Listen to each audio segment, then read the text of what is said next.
thank you so much for coming all the way from Kumasi because of me. I'm so grateful. I am the one who is super grateful to be part of your amazing gift to the world on your birthday. You have no idea how I feel. Thank you so much. I'm looking at your earrings, I'm looking at your lovely bags, and I'm curious as to where you got this bag. Oh, it's from Shay Julie. You don't say. The same woman who did my clothes and my, oh my goodness. Ah! Wow, it's beautiful. Thank you. Beautiful. Anyway, so we are here to talk about stepping into my purpose contribution. I'm sure viewers are asking, what is stepping into my purpose contribution? Amma, can you help us? What does it mean for someone to step into? You know, sometimes I look at my own life and I look at the stages of things I've done, wanting to do air hostess, wanting to be a model, you know, and I'm looking at myself now and I'm saying, I think I'm really doing what I'm happy about, I'm passionate about. So what does stepping into my purpose contribution mean? And that's module, I think it's module 5. 5, or 5, I believe, yes. Stepping into my purpose. So you know when you said doing what I'm happy about, and you mentioned the fact that you've had all these experiences and at a point you wanted to be this or that. So all these skills we acquire along the way, the experiences, everything that happens all put together that shape us into the way that we are. When we use all these things to impact people, you know, so we are working or whatever it is we are doing, but we are using it to impact people in a meaningful way, and then it's earning income for us as well, so we don't have to worry about money and impacting. That for me is stepping into my purpose contribution. You know, when you said that, what came into my mind is, you know, there are women who are working. They say things like, oh, I'm here for the job, but they are not making the money. They don't have financial independence. So would you say that stepping into my purpose contribution, when you align all that you've said, it should also give you financial independence? Yes, yes, absolutely. Because without that financial freedom, you can't even focus, you know, on the impact you're making, everything, depending on whatever it is that you're working on. We need money to fuel it, to keep it going. So the financial freedom bit is also important. Yeah. You know, there is this woman I encountered, and she had been an ambassador for a long time. I mean, she had worked as an ambassador for years. And she was, when I met her, she was about 55 or something. And we engaged, and she said, you know what, Joyce? My name is also Joyce. Okay. She said, Joyce, you know, I don't like what I'm doing. I was shocked to hear that, you know, as an ambassador, she's traveling, she has all the benefits she has. And she said, you won't believe it, but I hate what I've done. I've done this for almost 25 years and I hate it. And I asked her, what do you like? And she said, when visitors come to the house, I mean, when they have visitors and she has to cook and serve them, that is what she loves. She loves to cook. If she had her way, she would have a restaurant. But when she tells her husband says, how can you go into that? What will people think? And who will take care of the kids' fees? What is your opinion about this? What would you say to a person who finds herself in that situation where she doesn't love what she's doing? She's done it for years, but she's finding it difficult to step into her purpose contribution because of all the other things. Yeah, this is quite common, unfortunately. I have also spoken to a few people like this, and like many people, this woman is putting her own happiness and fulfillment on hold so she can take care of other people, which we think it's noble and it's necessary and it's responsibility and all. And I also understand the husband who says, whose income is going to take care of the kids, right? It's really understandable. But you see, if she's feeling like this, there's a reason. It means there is more. There's something drawing her. There's something calling her. So for me, yes, I honor that she's going through this experience. I honor her husband's concerns. But I believe coaching can help, especially if she's feeling really strongly about it and she's been doing it for 25 years, the fulfillment is not coming and all that.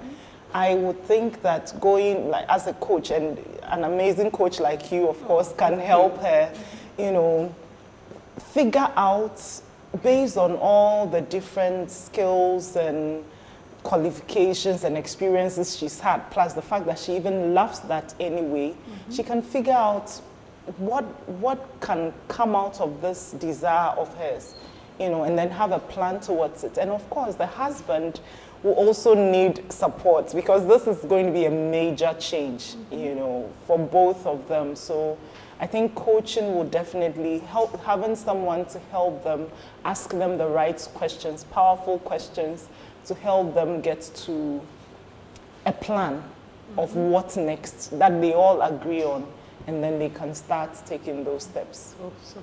You know, when you said that, I started thinking about your own experience, and I'm curious to know, what has your journey been? If I asked you to rate yourself on a scale of 0 to 10, 0 being I'm not in my purpose contribution at all, 10 being I am really in my area of passion. What would you rate yourself as? I'm laughing because if you had asked me this question maybe 2 years ago, just around the time I met you, I would say 2. And then you would stare at me in awe. I would say that I am at a 7 now. Impressive. Yes, and thanks to you, I have that self-awareness. Share with us what your journey was. Where did you start from? At what point did you realize I'm not in my purpose and I want to? Okay, so professionally, I started out as a corporate trainer, which I'm still doing. So in my workplace, I was a trainer for the company. I loved being in the room with trainees and doing different things, activities. I loved it. It was my best place at work, or events. However, I had been doing it for like 8 to 10 years, and I was tired and tired and tired of being tired. On top of it, I was always broke. You know, I had the title, the big car, the house, but my pockets and my bank accounts didn't reflect all that. And I was just tired. So I started exploring what could I really do. And ahead of somewhere along the way, I thought, okay, let me get a master's so that I can feel good about myself, and maybe that will make me a little more marketable or something. I don't even know what I was thinking. I did get that, but I still didn't find the fulfillment. So I started exploring, what next for me? What am I supposed to do? I felt this strong edge, or I don't know how to describe it, but I couldn't shake it off. So on one of the days, I took a trip to Archbishop Porter Girls, where I went to school, and my former English tutor saw me. She couldn't remember me just because, you know, now I look fine and everything. Fabulous. You look fabulous. But when I mentioned my maiden name, Amambre, she said, Amambre, you used to write so well. Do you still write? I said no. Well, I had stopped writing because now I was a mother, a wife, busy career woman. I thought I didn't have time to read and write. But that single conversation got me thinking, actually, I used to love writing. I wrote so well. Like, you know, it was the one thing I could do. So why did I stop? So I started questioning myself. And on the way back, I just took out my phone and started writing. So I started writing. I don't even know. I think I wrote about the experience of traveling or something. And then I kept it somewhere on the phone. And then I started exploring, actually, I could be an author. So that was my thinking. I would love to be an author. I always wanted to be an author as a child. So let me write so that I can be an author. But what was I going to write about? So I asked a friend, should I write about fashion? The friend looked at me and said, seriously? It's like, okay, so fashion is not my thing. So what is it? Then I explored within me. What is that one thing that really sets me on fire? It's stories about women. I get so charged when I hear women, you know, women who have lost it all or came from super poor backgrounds, but they've managed to rise out of that, and they are even taking care of multiple other children. And these are not women that everybody knows. They are doing it quietly in their own corner. So I said, you know what, I'm going to start writing about these women. So starting with my mom, I saw the various experiences. I mean, one day I came from home, from out, and she had just lost her job and all these experiences. But this woman stood on her feet, raised 3 of us almost single-handedly. So it's things like that that charge me. I started writing about them, putting them on Facebook, calling the page The Fabulous Woman. You know, the fabulous from this poem by Marianne Williamson, Our Deepest Fear. There's a line in it that I love. So I just started doing it. My thought was, oh, I'm practicing writing so that I can become an author. Little did I know that through this, so many other things would happen. So eventually became the Fabulous Woman Network, where we support the growth of women with events, conferences, and everything. And all the skills I learned along the way, the training I had been doing forever, are coming into play here. Organizing events, speaking, writing books. Now I've written 3 books. Thank you. All those experiences have all tied in beautifully. And now I'm coaching. I recently got my coaching certification as well.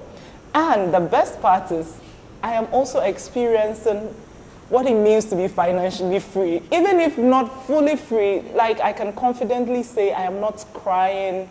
I mean, a lot has changed, especially financially for me as well. And I have the freedom, the time, you know, I can fly here, you know, I can do so many things that before I couldn't, because I was stuck in a place that wasn't really the best for me. But I don't look down on that experience. I still feel it was necessary for me to get here. I needed to go through all that. Yeah, that's beautiful. You know, you used the word charge. And as I listened to what you said, you know, the teacher talked about what charged you. And what charged you was writing. You said you sat back and you reflected. And now you're looking at the fact that the training you still do. You're doing coaching, you are doing writing. You know, sometimes people feel we were wired to do one thing. And I'm listening to you, and I'm listening to all the areas that charge you and how you have brought them all together. Does that mean that we were not wired to do one thing? I actually don't believe so, no. Unfortunately, I think most of us were raised to think, oh, I'll be a doctor, a lawyer, so it's 1, 1, 1. But especially in this economy, first of all, financially, having only one source of income is not the best. And then also, God has given us multiple talents. There's no way he would give 10 and say, use only one, you know, so different things. We all have different skills, talents, and abilities that in each setting comes to play, or sometimes multiple come to play. What is it that charges you? I think when you think about stepping into your purpose contribution, you want to remember Ame's word. What charges you? I mean, what really charges you? And begin to explore that. What would you say has been, having stepped into your purpose contribution, 7 now, how do you see the difference between the impact you are having on people and when you have not stepped into your purpose contribution? I'm asking this because I know there's a difference when you are in an area of passion and greatness. When you step into your zone of greatness, the impact is greater. So when you look at yours, would you compare it to when you were training and the impact you were having, and now you're still training? What's the difference? What has brought about that difference? I think that the self-awareness, even of the impact, has been, for me personally, because before, even if I impacted someone, just one person, I wouldn't really take notice of it, and I would look down on it. I didn't really think of myself as I had anything to give anyone, I didn't think I was enough.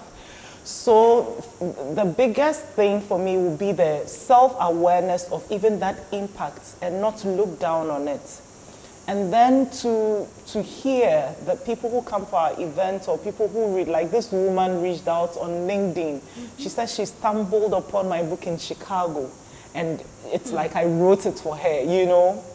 For me, that is priceless. I don't know how much money can ever pay for such words, and I'm getting my goosebumps as I talk about this. So, the self-worth. When you found yourself, you saw that the impact was greater. Yes, absolutely. And also because I speak with a bit more confidence than before, when I didn't even know what I was doing anyway. Now I'm a bit more aware. I don't think I'm fully aware, but I'm progressing in the awareness of it, yeah. You see, what I'm thinking again as to what's your story and how you had to navigate, ask a friend, should I do fashion?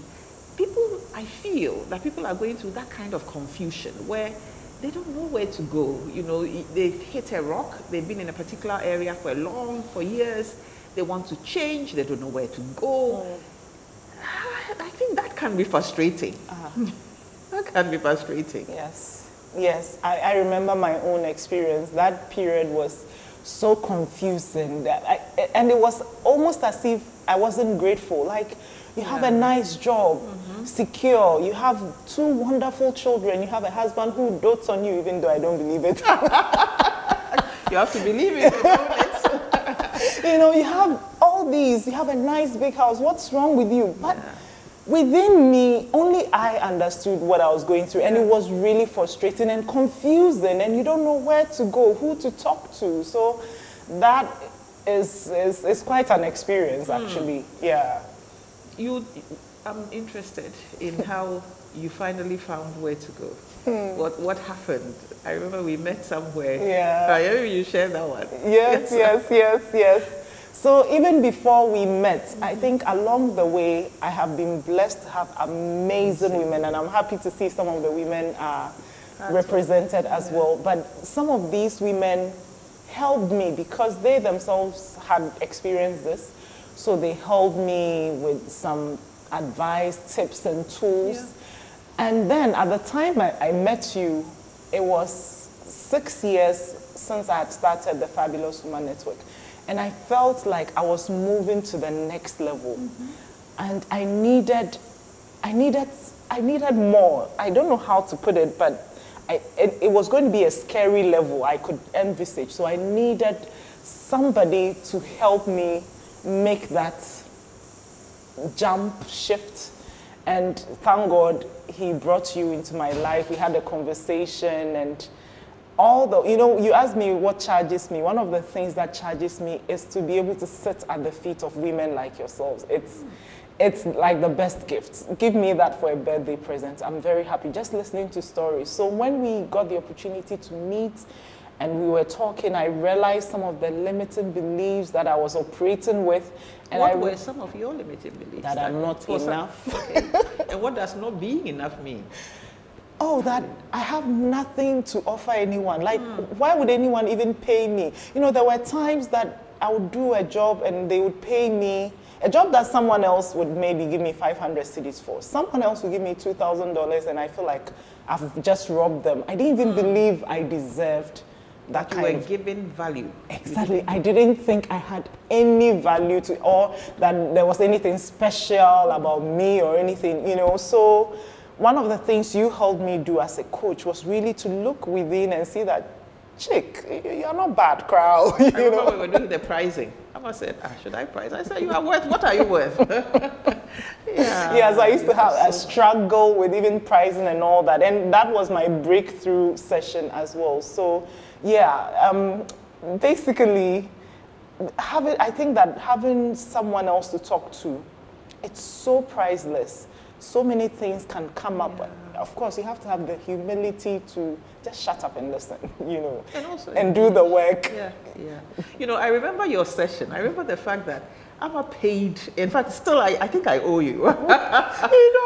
You should for 6 sessions. For more money. When we finished the 3rd session, she had gotten an aha experience. And she said, no, I'm done. I mean, I got it. Okay, and I said, about the remaining money, what do we do? She said, you hold on to it. When something happens, yes, I want to reserve. I'm like, if I'm going to Sika, I have to go big. So I'm reserving that money. Let it just sit. Anyway, so we are looking at the master class. We are looking at, you know, doing something together. with other women, helping them step into their purpose contribution. What are they to expect? What would that entail? So for the woman who is going through these experiences or emotions of confusion, feeling stuck, oh, I feel like I don't even have anything to give, or all that, this is for you. Because we will help you to, based on all these experiences you've had, the abilities, the skills and all that, really dig into your story, come up with what you offer, your offering, and how you can use that to impact people. And then, of course, even determine who are these people? Who am I looking to be a blessing to? Because I don't think it's just about making money, but it's also about impacting. So who have I been called to? So we'll help you identify all that. And then how do I reach out to these people? You know, things like that, so that they can be as fabulous and as fabulous as you.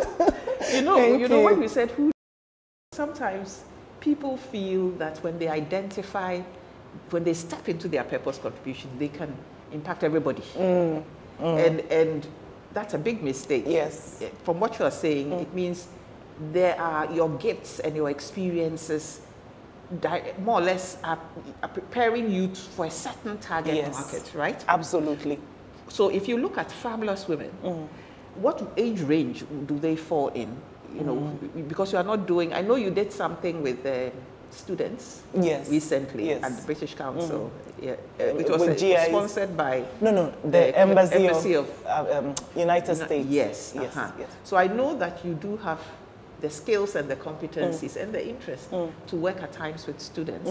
However, I see that the fabulous women group tend to be the age brackets that you work fabulously with. What would you say their age range is, and how come you prefer that? Okay, so the majority of the people within our network are between 24 and 40-ish. We have a few who are above it or below, but majority are women in these age range. And I think that perhaps I attracted them because of my own story, because of what I was going through, and people watched me turn something that was nothing into, you know, a movement sort of, so they could identify. Because actually it was based on people's questions that we started organizing events centered around women in business. Because they thought I had the answers. They thought, oh, Amma is doing it. They didn't know I was struggling.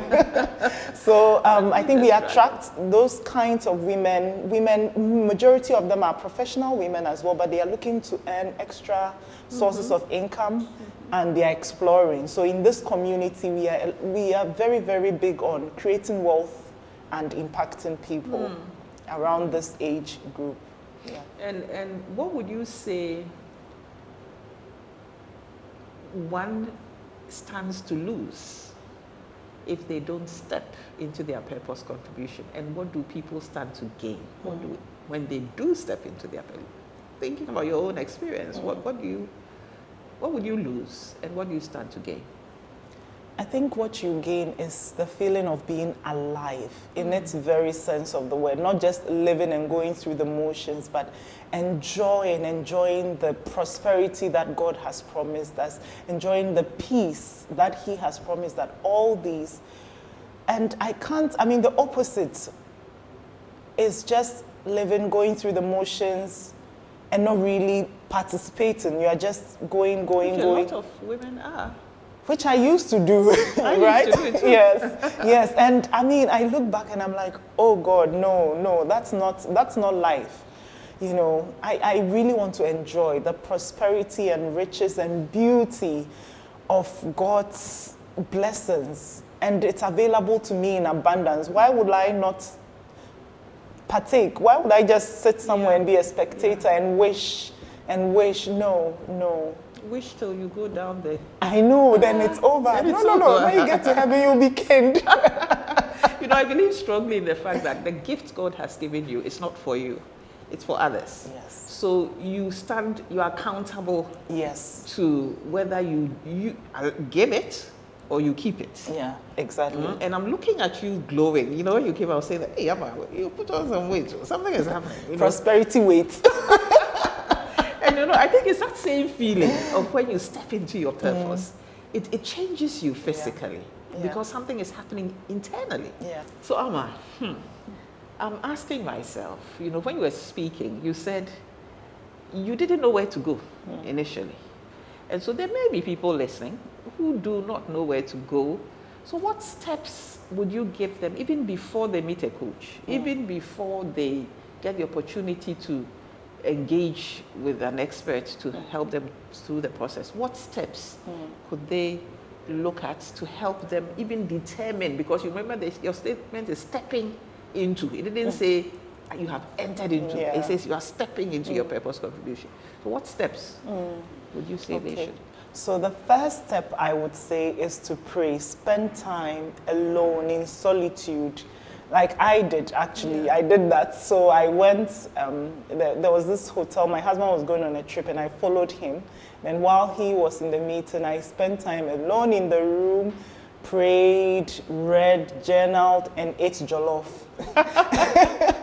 But by the time I was done that day, I knew the step I wanted to take. So when he came, I told him, and you know, that's the beginning. So definitely spend time praying, because you want to be in tune with what God is saying. Whatever you're feeling, it's God that is prompting you. So you want to be in tune and have that confidence that He is with you and you can handle whatever comes. So definitely pray. And then seek mentorship. I am blessed, again, to have multiple amazing women and some men as well who helped me. I remember one of the ladies that I reached out to was Yawa Hansen Kwao. And one question I'll never forget, she asked me, what's your monetization plan? So how are you going to make money from what it is that you're looking to? And that question got me thinking. So that was really valuable. I spoke to different people like Marilyn, Mrs. Marilyn. Oh goodness, now I can't believe I've forgotten. Marilyn will know it's her you are talking Marilyn about. Owusu, for instance, she's a big sister, and you know, I would ask her questions. I remember a journey that I took with her, how I asked so many questions, and based on that, one of our products was even developed. So the people that we hang around with, it really influences. So if you're going through this experience, you have to be strategic as to who you're spending time talking to, learning from. Another great way is to even to read stories about other people who have stepped into their purpose contribution. There was this gentleman I read from, Alex Bayan or something. I remember reading his book and crying, because he was sharing his story of how he got to where he was. And I could really identify. It also gave me ideas as to what next. And then speaking of ideas, what are people saying about us, you, so you as the person who is going through this experience? What do people say you are good at? Well, let me just say that I didn't even believe that whatever I was good at would make any difference. I didn't think it mattered that I could write. Look, there was this colleague of mine. I would talk, and she would say, hey, Oprah Winfrey. You think she was telling you something? Yes, because Amma talks forever, like non-stop, unless someone stops me. Then I didn't know that, you know, my name appearing on the names of Talkative multiple times and all was preparing me to do what I do. So definitely, what are people saying you're good at? Really, really matters. Just listen. And it's very easy to overlook these and say, oh, it's not a big deal. I remember, for instance, with regards to the writing, way after my teacher had met and said, oh, Amma, you're writing and all, I was leaving my job, and then one of my colleagues, his biggest problem was, who would write my emails for me? And I was like, it's nothing, it's just email. I still have people who put things together and send it to me. I have to check. Even last night, I have to rewrite before they can send it. But these were things I took for granted. I took for granted. It's nothing. Everybody can write. That's what my thinking. But now I know that no, we all have special skills. Things for some people, it could be just dressing the hair or how they, or even put colors together. For me, if I don't see someone do it, I can't do it. I have to copy. But for other people, they can just picture it in their head, and they are styling people, including celebs. All these are gifts. We take them for granted. For some people, arranging, decorative stuff and all that. So whatever people are saying you're good at, please pay attention. Don't overlook it. And a lot of times you'll gladly do it for free. That thing that you gladly do for free, that is where your money is, I believe. You know, so that, and then, so I believe... What charged you? Oh, God, charges you. I like your word. What charges me, so I've talked about sitting with other women and just being in a circle of women. I don't know whether I'm biased towards women. Well, a few times we've had men in the room as well, but sharing our stories and listening and asking questions. You know, for me, it's my birthday. That's just, you know, in Chi, we'll say, Masumi Yamede. Yeah. I like, and I learn from stories personally. That is what helps me grow. So I like an opportunity to also share that for other people. You know, you said, I don't know whether I'm being biased about women. You said also earlier that your experiences are all directing you towards a particular target group that you would work well with. You went to a girls' school. You know, I'm listening to you, I'm saying to myself, these women impacting lives of women, there must be some. Yes. You went to an all-girls school. Yeah. I went to an all-girls school, Holy Child. I went to an all-girls training college. Wow. You know, so I'm tying that into the fact that sometimes you don't realize that where life is taking you is all preparing you towards a certain group. Yes. Now, a big question I have for you. You know, many times when smart, successful women like Duncan, fabulous, okay, when they start stepping into their purpose contribution, you are traveling, you are being called to give a speech here, you are doing your fabulous women stuff, you are writing your books, you get occupied. You're a married woman, you have kids.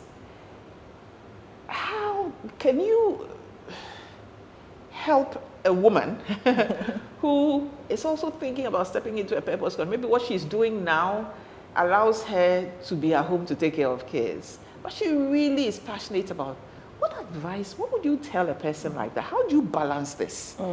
You know, because I always say that sometimes women stay at manager level and don't go beyond that because they're thinking about the family who take care of their kids. So how are you going to balance?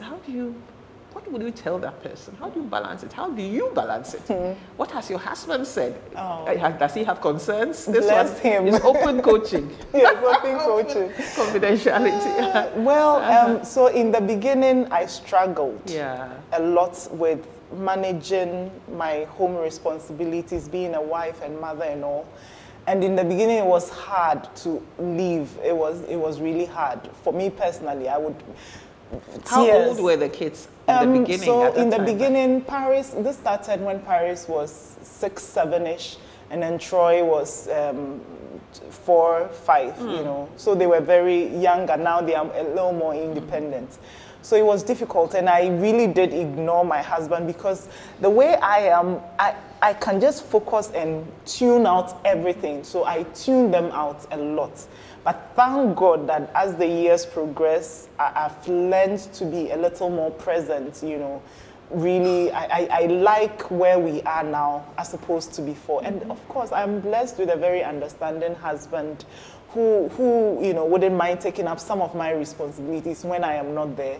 So that, and the good thing is, he sees the value of what I do. It's bringing income into the, exactly. So it's not like I'm hiding the money somewhere. So I think that, and I mean, even apart from the money, because in the beginning I wasn't really bringing any money, but he was really supportive. So take a single woman who is not married and wants to step into her purpose contribution. You said something. You said sometimes you block people out in order. And I always say that you would always get to that point where you have to be focused on what you want and block people out. If you want to put in their space all this and you never achieve your purpose, block them out, not to take them out completely, but then to get you to get there. So I'm asking, if the person maybe is now a single parent, she has kids, she wants to enter her purpose contribution, what would you say? What would you tell? Assess your own situation and see the kind of help you need or support. There are some things that you may need help. For instance, at the home, you may need someone doing the cleaning so that you can focus on other things. Like personally, I cannot clean. I say this, I cannot bring in the money and come and still clean and cook. No. Wow, it is too much. that is empowerment. Somebody will say that, hey, no. And it took me a while to get here. I used to think, oh, no, I have to do the cooking and all. No. Now, I know that actually someone else can cook for me and I can also enjoy it. And I even realize I'm not even that great at cooking anyway, so why bother? So definitely the point is get the kind of help you need. For instance, the help may have to do with work related, maybe drafting the contract. That may not be your zone of genius. But yours is perhaps to bring the ideas, or you know where to get the money from. So you can hire the support so that you can focus on what you do best. So how do you leverage on other people's strengths? Yes. In order to... Yes. And for me, I am here. I always say that Duncan is an entire village. I am not a single person. There are so many people that feed into me so that I can be, So it really helps to get the help.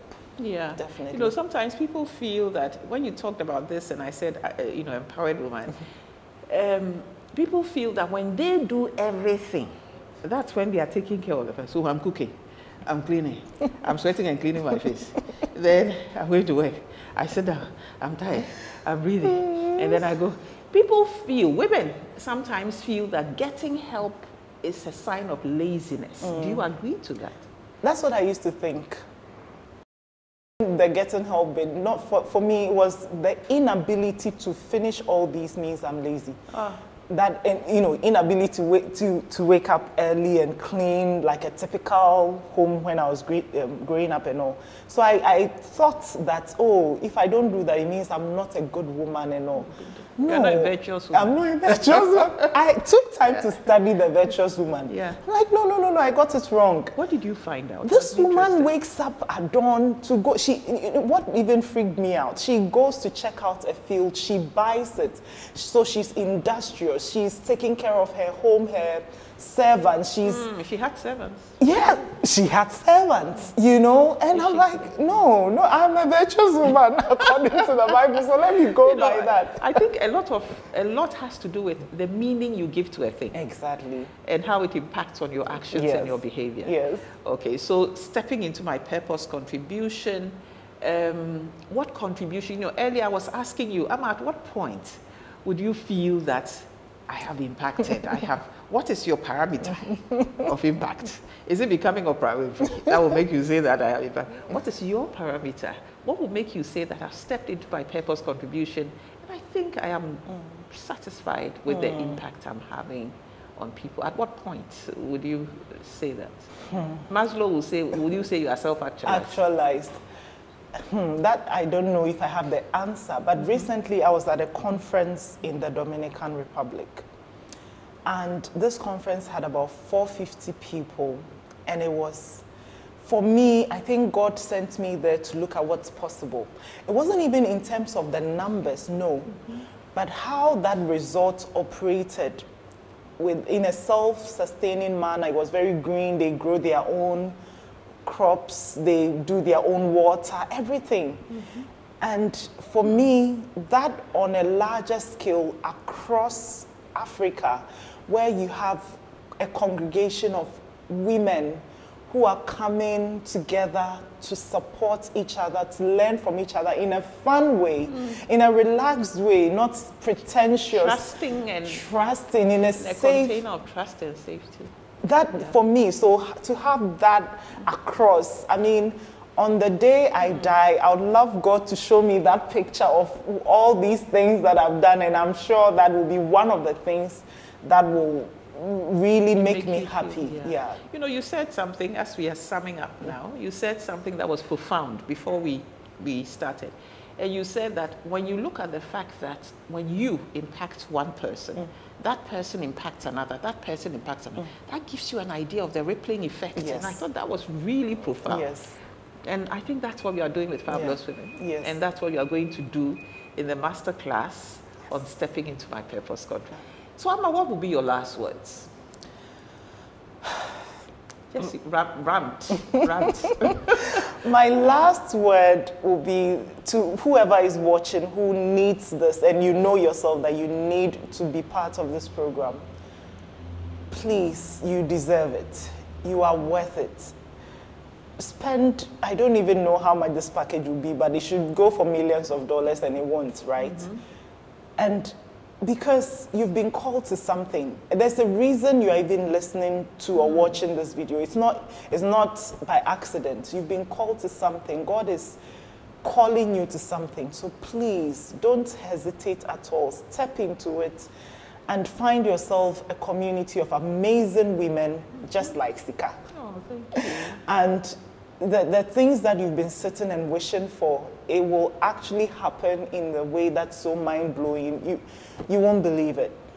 So just definitely take that step. Oh, thank you. You know, I said my last but I guess, you know, many times people feel I must get the money before I can do the things I want to do. What's your take on that? I don't believe, else I wouldn't have done anything. I started with -0, you know. But all the resources that we need, God brings people and resources that sometimes we are not aware because we are stuck or, you know. So yes, money is definitely an important fuel, but it's not the first thing. It's definitely. When you say resources, my mind even goes to also the resources you have, your skills, your own skills, your persona. They are all resources, and we don't realize it. Absolutely. So your gift does take you before kings. Yes, yes, it does. Amma, thank you so much. Thank you so much. I wish you could stay here longer. Have you finished having your coffee? No, not yet. I shall continue. Thank you. My pleasure. And you have a good trip back to Kumasi. I will.